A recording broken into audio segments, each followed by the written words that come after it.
He who finds a wife finds a good thing and obtains favor from the Lord.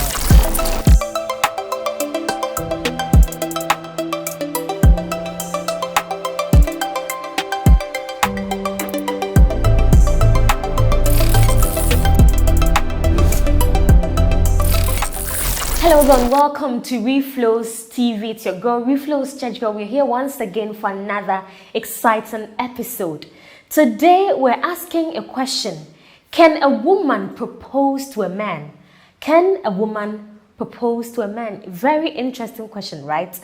But as always, do not forget that this video is powered by REFLO'S TV and REFLO'S Sanitary pads. Your well-being is the number one priority because you deserve the best. And do not forget that there is dignity in doing it right. To our question for the day, can a woman propose to a man? Very, very interesting.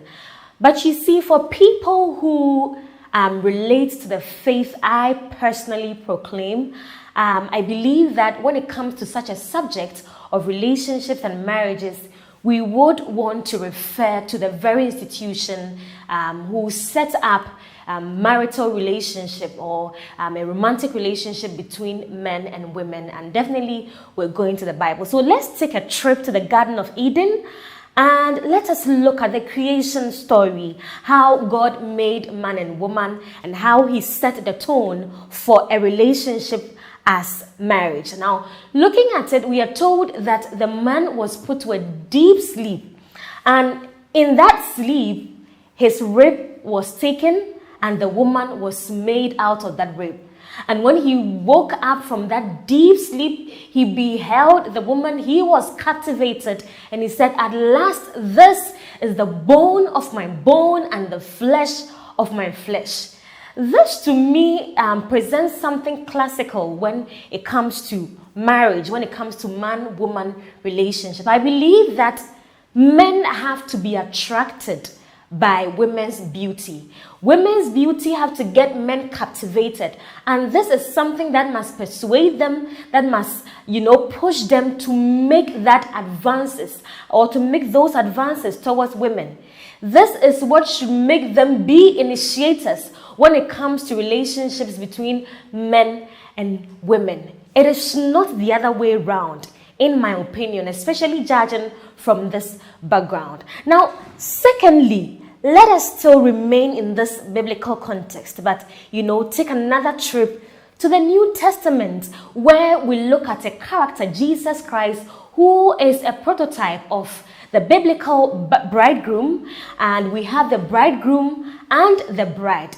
In this context, you find that the bridegroom pursues the church, the world, who is the bride. Jesus Christ, epitomizing the bridegroom, pursues the people that he loves, pursues the people that he calls to himself. This to me is the role of a man.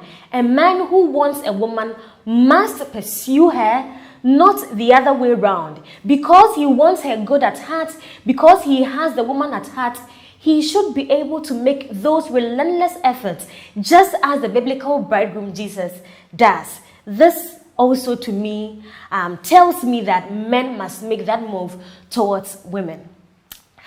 Very interestingly, today I'm going to take a different personality when it comes to my third point, looking at customs and traditions. You know that a conventional me would always say that, well, we don't necessarily need to always yield to certain customs, especially ones that have lost touch with reality or with the current world.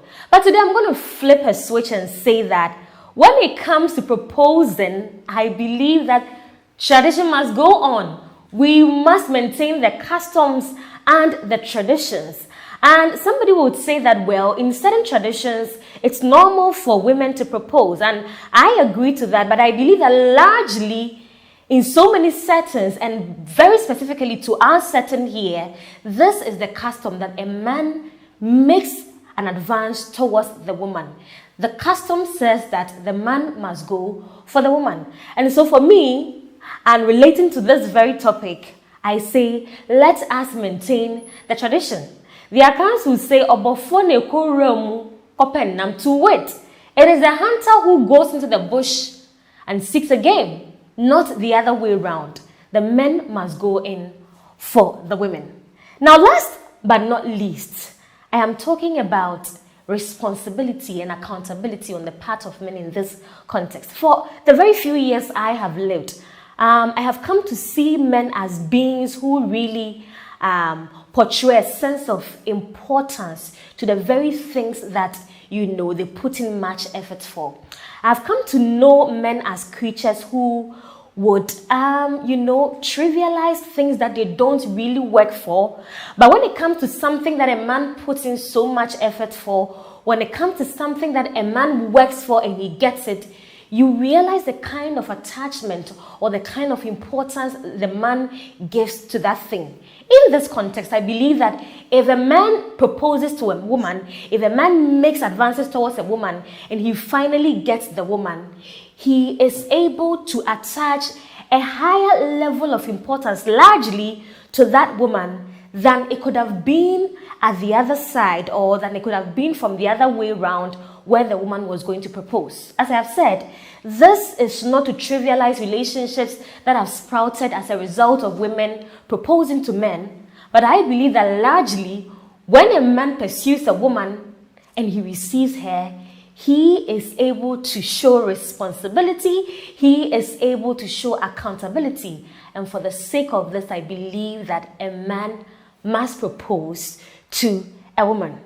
You may agree with me, you may disagree with me, especially for the fact that today the typical me is saying that we should maintain the tradition. But what do you think, ladies and gentlemen? Ladies, would you want to propose to a man? Gentlemen, would you want your women to propose to you? For me, I believe that the man must do the chasing, the man must propose, he must make the move. I would want to know your comments and what you think in our comment section, but you would want to like this video, subscribe to our channel if you haven't, and keep feeding on content from us, REFLO'S TV. We bring you this and every Monday right here on YouTube. My name is REFLO'S Church Girl, and as always, this video is brought to you by REFLO'S TV and REFLO'S Sanitary Pads. Your well-being is a #1 priority because you deserve the best. Catch you same time next Monday right here on another exciting episode. It's a bye.